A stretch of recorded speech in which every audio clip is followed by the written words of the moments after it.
Welcome to It's Art, Let's Talk About It, a podcast sponsored by the Museum of Western Art in Kerrville, Texas. Located in the heart of the Texas Hill Country, the museum is dedicated to the preservation and promotion of the American West, especially through the art of the West. In this podcast series, we will visit with artists, art collectors, and gallery directors working in the Western art genre. We'll talk about the history and heritage of Western art, and we'll talk about why talking about Western art is so important. I'm Darrell Beauchamp, the Executive Director of the museum, and I'll be your host for It's Art, Let's Talk About It. The podcast is a member of the Texas Hill Country Podcast Network. If you haven't done so, please visit the Museum of Western Art in Kerrville, Texas. We'd love to see you there.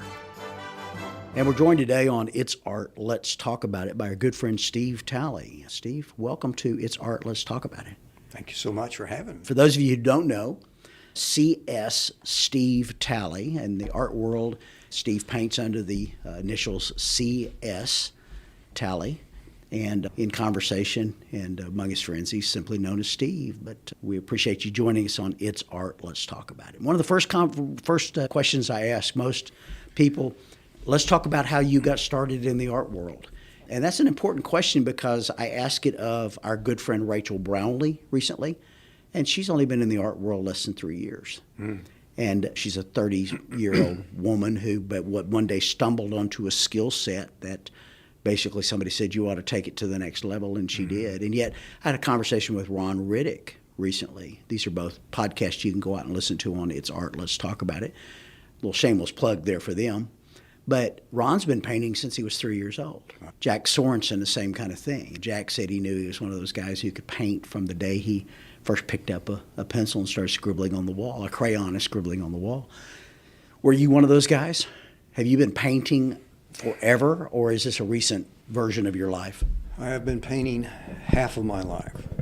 Okay. I am 68 years old, and so I started painting when I was 34.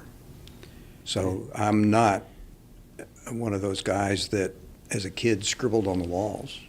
So what did you do in the 34 years prior to that? How much time you got? I guess what led you to the art world? What led me to the art world was probably the shortest story I can tell was in college. I have a degree in astronomy and physics, but you take electives. Yeah, but you don't meet many artists who have degrees in astronomy and physics. Not too many. There's a few, but not many. And so my roommate was an anthropology major, and I needed an elective. He said, why don't you take an anthropology course? And I looked through the offerings, and one of them was the Plains Indians of the United States. Huh, okay. So I took that elective, and that's what got me interested in the history of the West, particularly the Plains Indians. So fast forward, many years later, I marry my wife, Jeanette, and we start doing buckskinning. Okay. Which is mountain men reenactment. Right. But our camp was mostly Plains Indian style. We had teepee and we made our buckskin outfit and all that stuff. And that's what got the interest going. I wanted to have paintings, images in my house of that period. And this was at the time when Turpning and those guys, Ken Riley, are all pretty hot. And I went out to buy some, and I was like, I can't afford this stuff. Right. And so I told myself, phooey on that, I'm going to have to go paint my own. Okay.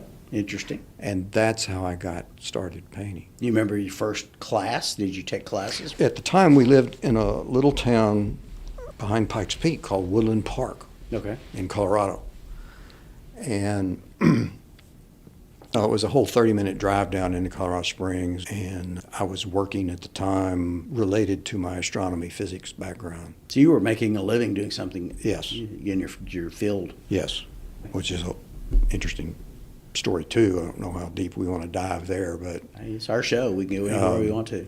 I was working with a company that had a contract with U.S. Space Command, and we operated large telescopes in Haleakala, Hawaii. Okay. And we supported their surveillance of Russian satellites. And so I'd drive down to work Monday through Friday, and I was looking for somebody to give me art lessons on the weekend. Okay. And there was only one lady in town that taught lessons, grudgingly to some degree. Sandra Harris was her name. In Woodland Park. In Woodland Park. She Okay. lived there, and she painted in acrylics. No, she painted, it's been too long. Anyway, I tried to start out painting in oil, and my wife wouldn't let me in after she realized all the hydrocarbons in the turpentine and the smell. Yeah. She's got a nose like a beagle, and things didn't settle. And I switched to acrylic. And Sandra agreed to teach me. And Sandra mostly did Western portraits, Indian maidens and stuff Okay. like that. And she actually showed at Settlers West, which was the same place where Turpentine showed. Sure. Yeah. It's a great gallery. Yeah. And so she, basically, I started out painting portraits. When she said, "What do you want to do?" I said, "Landscape." She said, "I do portraits." And I was like, "You're Let's the only paint portraits. yeah, you're the only game in town. Let's do portraits." And so that's where I started to learn to paint. And then, unbeknownst to me, I didn't know anybody in the art world, didn't know who anybody was. And she said, "There's going to be a workshop here. Got some friends, and we've got this guy coming who's going to teach. And by the way, he's an acrylic painter." I said, "Who is he?" She said, "His name's Bob Wygant." Sure. Okay. Yeah. Mhm. And so my first official workshop ever was with Bob Wygant. All right. Not And- bad. Yeah, not Yeah, bad. not bad. And And that's been 35 years ago. yeah, coming up on 35 years. At what point did you make a decision to give up your astronomy I didn't. and paint full time, or did you ever? I didn't start painting full time. Art's always been the second layer of my living Okay. up until I basically retired. So I retired in 2009, which for some folks might be a little too early, but I was 54 when I quit doing the 8 to 5 thing. Okay. And so that gave me the opportunity to go full time. And if you ask me, are you a full time artist? I'm going to say, yeah, between cutting trees in the backyard and doing all that kind of stuff. But I show in 3 galleries, and I sell on the average anywhere from 40 to 60 paintings a year. And so academically, I did not come up through that system Right.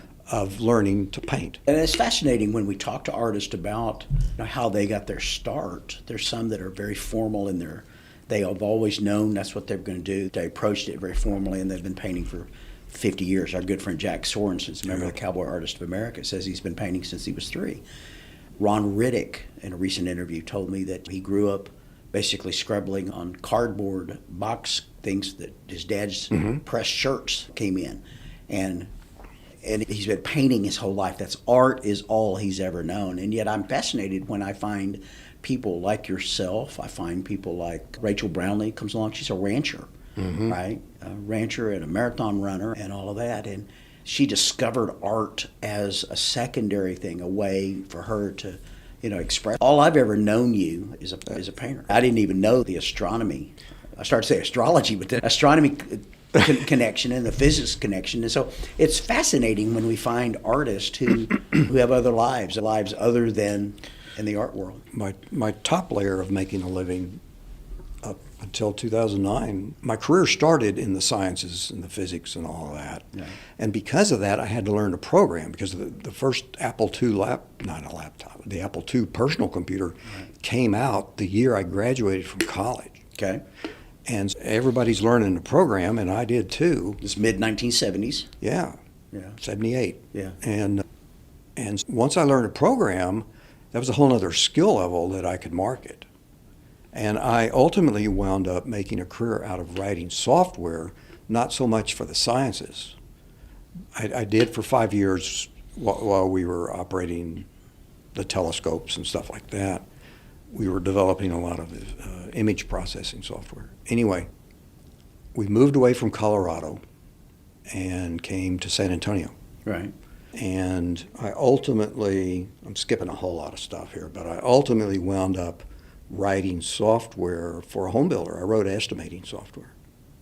For those who are in the San Antonio area, they may remember Ray Ellison, which was Rayco, and we were the major home builder there. And I worked in the estimating department. I wasn't pounding nails, but I was writing software to estimate. That's fascinating. And so I worked for them for many years, and ultimately when I moved to Fredericksburg, Texas, just prior to that move, I got away from the estimating software because another company bought us out and many of us left. And I wound up writing software for a company out of Houston to do fugitive emissions monitoring, which means, You do realize this is an art podcast. I understand. Okay. And wrote specialty databases for them. What they did is provide crews to go into refineries to find leaks to comply with the Clean Air But at some Act. point, at that point in 2009, Yeah, underneath all that, I'm painting. the whole time. Yeah, it's Sure, you like know, anybody does. spurts and here and there. But 2009, You were a hobbyist at one point yeah, and became a professional yeah. about 15 years ago. And I basically say I have an art career because it was a hobby that got out of hand. There you go. That's what happened, really. I've known you since I came to the Museum of Western Art 5 years ago. Have visited with you, and you have a home in Taos and one in Fredericksburg. Visited with both places, and I've gotten to be friends with you. You've been in our show for a number of years, and I didn't have a clue about that No. astronomy. Astronomy. I do not predict the future. No. And no. if you could, you'd be a great art buyer, wouldn't you? Oh, yeah, absolutely. But for those of you playing along, and Steve, we have this all the time. We have people who listen to this podcast from our website, museumofwesternart.com, or they find it on their Apple podcast things, and we're a member of the Texas Hill Country Podcast Network. Anyway, they listen to it, and then they have their laptops or their desktops open, and they go out to our website, and they can play along. We'll post photos of your work, pictures, link to your website. Mm-hmm. Let's get that out of the way. The website is what? Basically, my name. Yeah. The letter C, the letter S, my last name, Talley.com. C.com. Can't beat a deal like that when it's really very easy. People ask the museum, what's your website? It's Museum of Western Art. It's pretty simple. Yeah. CSTalley.com, you can see more of Steve's works. You could purchase works off the website. You could reach out to him and make a deal on something if you see things that are light. And you can always call the Museum of Western Art, and we'll have pictures on our website of some of your works. You've been in our shows for a number of years here at the Museum of Western Art. Let's talk about your work. If I was forced to say, okay, what does Steve Talley paint? First word that comes to mind for me is Nocturnes. Taos. Yes. Taos Nocturnes. Today, I'm known a lot as a nocturne Why painter. Nocturnes? Why did you start doing Nocturnes? In the course of 34 years, this is a recent. Is it? Yes. Okay. Yeah, recent as in 5, 6, 7. See, and that's how long we've known each other. Yeah. I've been here 5 years. So all I've ever really known you to do, and you do them so well, are nocturnes. And you can see examples on our website of that. So What fascinates you about the night? maybe because I'm an astronomer. Isn't that funny? I've never put that together, but that's probably a very good answer for what we're doing here. I love a good daytime painting too. I'm a landscape painter basically because my nocturnes are of the landscape and I throw adobe buildings in them.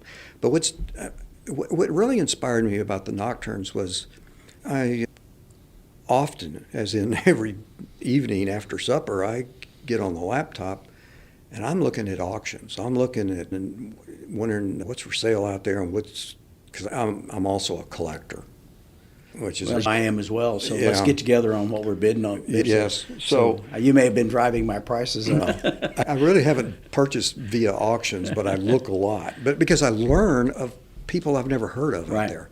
And I came across a nocturne painting that was just very pleasant for me. Right. And it was unlike the nocturnes like of Whistler and these guys.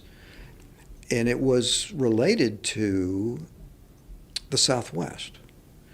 It was these beat up old built adobe houses. Right. And the overall scene is a nocturne, but the building itself was punched up. It was like there was this big light from the sky coming down and just illuminating these buildings, and it was a very attractive painting to me. And it turned out that the guy who painted these was Will Sparks. Okay. And Sparks, if I recall, I think he died in like 1937. And I thought, I want to try some of that stuff. And so I didn't necessarily do like a copy. Right. I thought of, okay, how would Sparks punch up this building, and how does he design around the supporting background in the sky and all that. And I started painting them, and I'd throw them out in the gallery, and next thing you know, that's what's selling. Well, you find your market, yeah. Yeah. Go with it. Yeah, I wasn't like I was looking for a market, because I was selling regular old mountains and fields and trees, landscapes. But I want to say a half to a little more percentage-wise of my yearly sales are nocturnes. Yeah. And again, that's what I know from your work. You'll be participating this year in our annual roundup, as you have the past number of years. The Museum of Western Art's annual roundup, the 41st annual roundup exhibition and sale, held this year in April 26, 27. That weekend. Anybody wants tickets, go out to our website. You can get your tickets for that event. It's quickly coming upon us. But as we moved it from September to April, and a chance to give us more opportunity, not as much football. Yeah, We don't have to fight as many events. Fall seems to be a very busy time of year in the art world, so we've moved it to April, and this will be the first year in a number of years that you've been able to actually attend and be here in person. Yeah. For that event. Yeah, that's my own fault. Maybe because you have a home in Taos and Right. you like to escape the heat of Texas. Yeah, when we live in Taos, we typically come back to Fredericksburg here in Texas right at the end of October. And so if I were to drive here to attend the September you have to event, go back and then come go right back in. and Yeah. back again. But being in April is... Oh, it's going to be great for everybody. yeah, I'm really looking forward It's to going to this. be great for Yeah. everybody. Let's talk about your galleries. You have a gallery over you're part of a gallery in Fredericksburg, and that's the Charlie Moran Gallery, Moran Fine Art, located there on Main Street in Fredericksburg, Texas. If anybody wants to see your work in a gallery setting, they can do that. And, of course, then the website, CS Talley. Yeah. You say we several times. You've mentioned briefly your wife, Jeanette. Yes. That's the we in that. And Jeanette. Jeanette. She's a French-Canadian, and it's spelled gin like you drink. Jeanette. Jeanette. And what a lovely lady she is. And does she ever have a part in your art world, or is that just something that she leaves? And the reason I ask is that so many spouses are involved in the art world as well. Ron Riddick comes to mind, in that you can't get to Ron Riddick unless you go through Natalie, his wife. Andy Thomas is the same way. Dina, you got to reach out to Dina. But pretty much everybody goes to Steve. They actually call Steve, and not Jeanette. Yeah, she's pretty low-key in terms of visibility in my art to the public. But at home, our Texas home is built on a hill, so we got one side of the house is a one-story and one side is a two-story, and my studio is downstairs. And so I paint up a painting, and up the stairs I go, and put it on the cabinet in the kitchen, and Let her critique it. And she critiques. Yeah, and so I find that spouses are probably the first level of critique. Oh yeah. With things. Let's talk about your paintings. For example, you paint a lot of things, mostly landscapes. What you would say that you do? Oil, acrylic. What is it? Yeah. What do you like? What do you want to paint in? Oil. That's what I always wanted to paint in. And when I started 34 or 5 years ago, I did start, and as I mentioned, the odor of the turpentine back then, I don't even know if odorless turpentine was available back then. Anyway, the odor, my wife said, "You're out of here." She said, "No." It's me or the turpentine. That's right. And so I switched to acrylics. Yeah. And so I did take workshops with Bill Hook, William Hook, and these acrylic painters.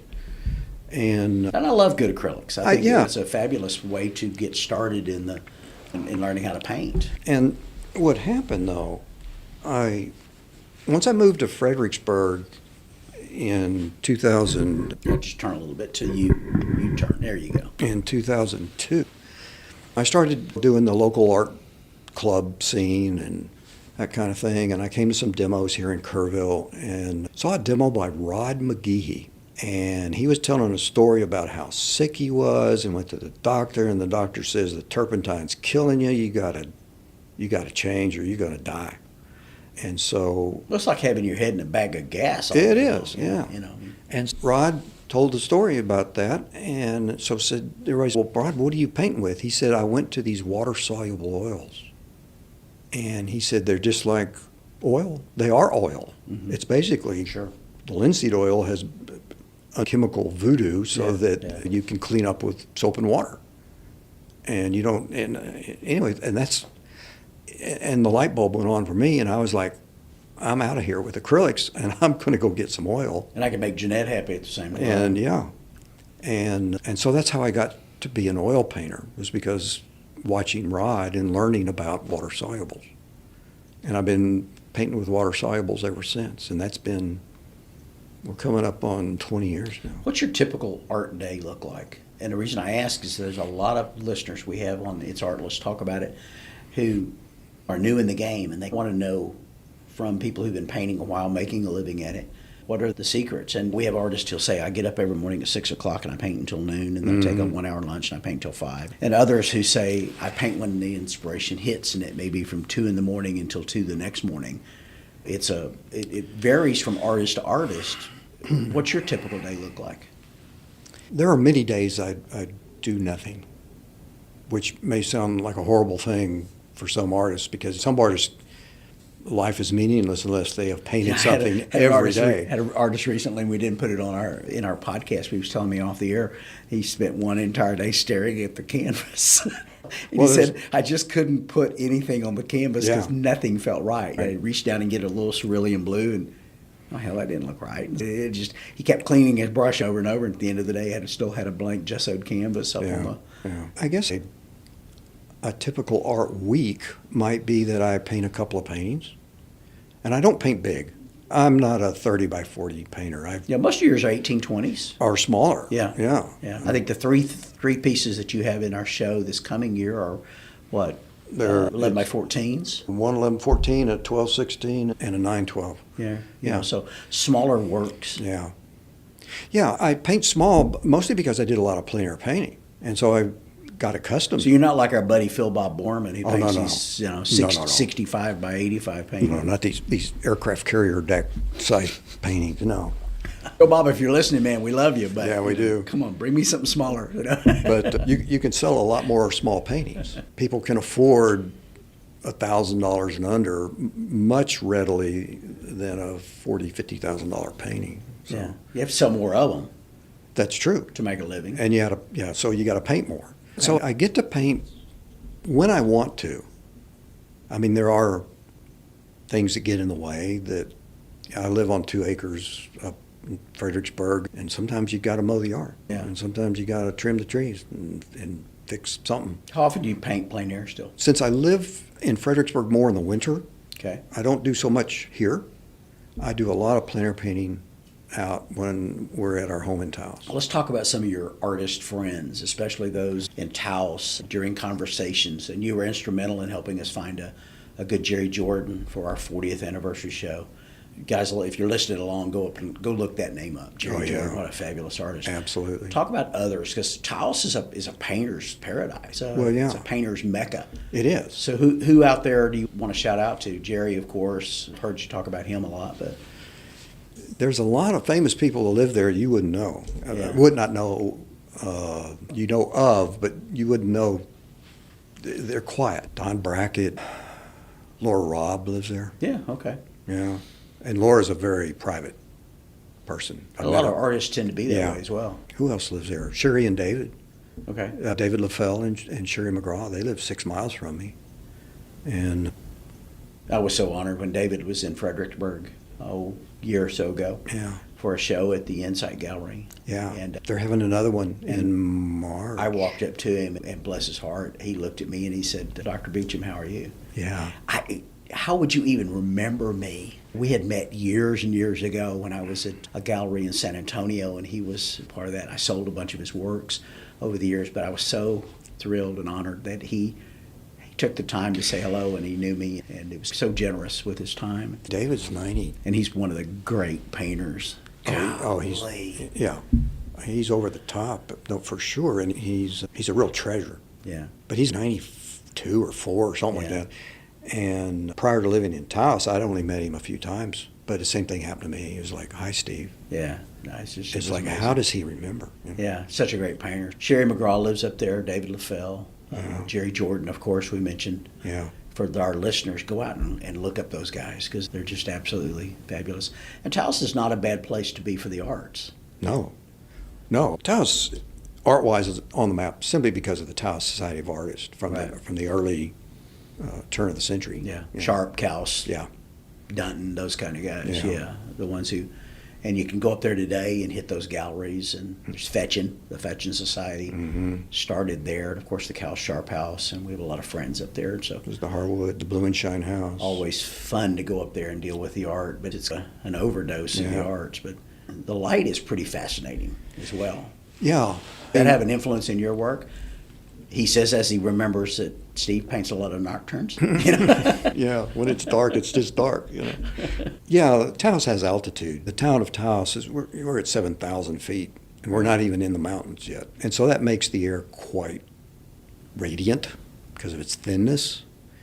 You see a lot of blue, intense blue in the sky when it's clear.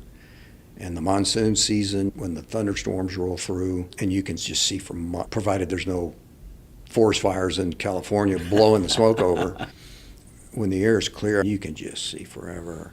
From my house, I can see the pitter now that Georgia O'Keeffe painted down at Ghost Ranch, and that's 90 miles. Yeah, the light is what attracts a lot of artists there. And of course, the culture is what brought the Taos Society people there. The Pueblo, the Tiwa folks there. The joke about Taos is the population of Taos is 5,000, and 6,000 of them are artists. There's a lot of artists in Taos. There's a lot. I think about my Rolodex, and man, a lot of them have the Taos, Yeah. address. It's a lot of fun to be a part of that. But Fredericksburg, half the year, is that a get out of the winter of Taos thing? Yeah. And you have a connection, of course, to San Antonio. And Yeah. We've been doing the Taos thing for coming up on 7 years now. And so we've been in Fredericksburg for 22 years. Okay. Right. My wife being Canadian, she's had enough cold. And Taos doesn't get 40 below zero, but It's cold enough, though. it gets cold enough, yeah. It gets down to zero. But the snow there, the snow persists in the mountains, and thus the Taos Ski Valley. Right. But basically down in Taos itself, it'll be snow for 3 or 4 days, and then it's gone, melts. Yeah. What's next for Steve Talley? It's a progression of, you started taking lessons in portraiture, Yeah. went to landscape, painted in oils and had to give that up, went to acrylic, gave that up, and went to water-based oil. But it seems like right now you're doing a lot more teaching. You're doing some workshops. You're doing a workshop for us, so let's go ahead and plug that workshop for us. But you can go onto our website, and there's already a flyer out there where you can click a button and sign up for Steve's workshop that's this coming summer, actually in May. May 7, 8, 9. Yeah, so in the beginning of May here in a couple of months. And we've already got about half of the class filled. So if people want to go out there and sign up for it, they need to do that when they hear this broadcast. Go out and to the website or call the museum at 830-896-2553 and talk to McKenna, and she'll get you signed up. But you've taught a couple of workshops. You're teaching a lot more, it looks like. Where are you headed, man? Yeah, workshops can be a good income if you do a lot of them, but my main goal is to paint. Yeah. I enjoy doing maybe a workshop a year, something like that. Private lessons. If people ask me, "Will you teach me?" I'll probably will. But I don't hang a shingle out on my front lawn and say lessons available here. That's not my business model. So what's next in art? So what's been very interesting is years and years ago, because of my wife, I became Roman Catholic. Okay. And I'm a good, what people would call a good Catholic. I go to Mass every day, and not every day, but every Sunday, and we say our prayers at night and all that. And I enjoy religious art, sacred art. Okay.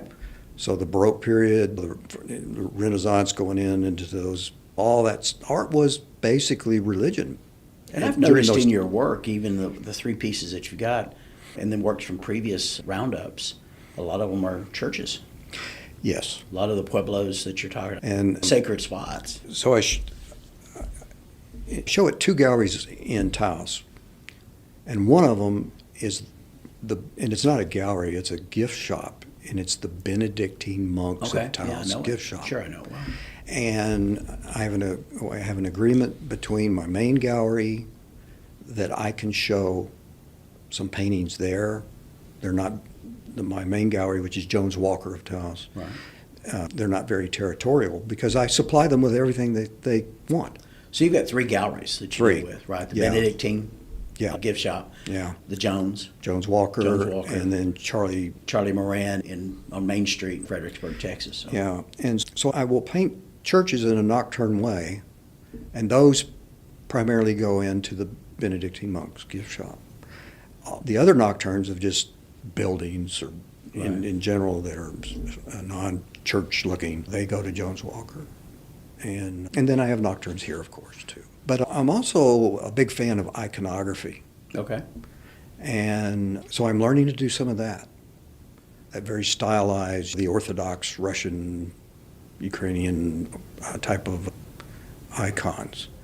And I like the Caravaggios and the Rembrandts and all that. Yeah. Consequently, I'm saying 30 whatever years ago, I started out in portraiture, and now here I'm coming back. So our tends to make a circle sometimes. Because it's without painting a church or a person and saying it's Mary or Joseph or somebody or Jesus, whatever. Mm-hmm. A portrait's a portrait. And so to paint in that style, I've started studying with David LaFell and Sherry. What a great pair of artists those guys are. My it's like goodness. It's if you're going to do it good. You know? And I was so honored that we had a chance to meet David, had a chance to renew a friendship with David. And anytime you can see his work, and Sherry's as well, anytime you see their work, it's a blessing to be a part of that. Yeah, a lot of folks, I've heard a lot of folks in the past talk about David and he seemed a little uppity, but David's confident. No, David's he's a good guy, a great painter, and it shows. He is a wonderful person, and he reads widely. David, I've had lunch with him and Sherry and all that, and we can talk quantum physics. Yeah. We can talk philosophically about art and not about, well, yes, he can answer the question, what's the best mediums and what's the best paint, what's all that stuff. But when you get into, that's why I'm reading this book. Yeah. It's more of a philosophical thoughts about art and what it means. And that ties into why I really, in a way, paint small, is because I want people to have these paintings.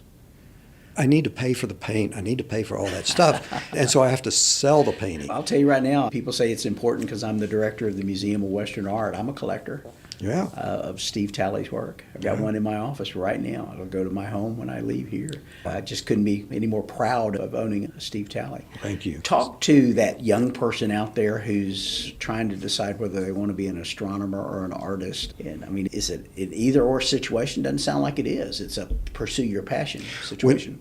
When I'm in doing art walk and people ask me a very much the questions you've been asking me. How'd you get started? What'd you do? And I say, actually, I'm an astronomer, physicist guy. And the eyes roll, and they're like, how's that possible? How can the left brain and the right brain? They are two different hemispheres. Yeah. And it is two different things, but in my personal concept of what I do, it's all the same stuff.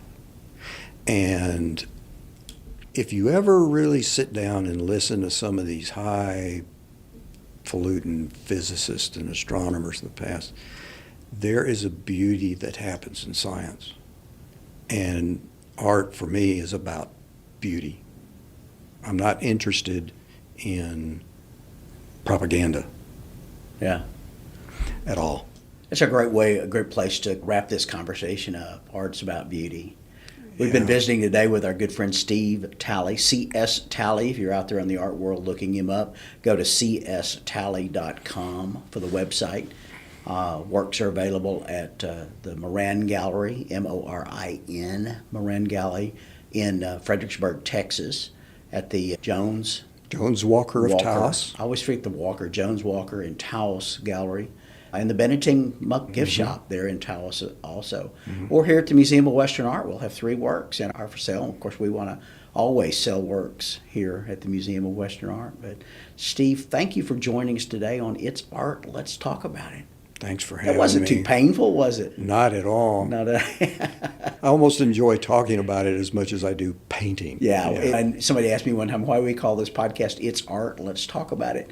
Because, God, I love talking about art. Yeah. It just brings a joy to me. And I get a chance to meet artists that and find out things about them. Like, I didn't know, for example, Rachel Brownlee was a marathon runner. I didn't know that Ron Riddick had a dad who was in the art world himself, and that he had met the Sorolla family. And you learn things about people as you go along, right? And it's a variety of things. It's the only profession, and I've expressed this so many times to people, it's the only profession where all you have to do is say, I am an artist. And you are an artist. You can't be proven wrong, right? Because it's such a subjective thing. So when we say it's art, let's talk about it, it's a fascinating conversation because they're all different.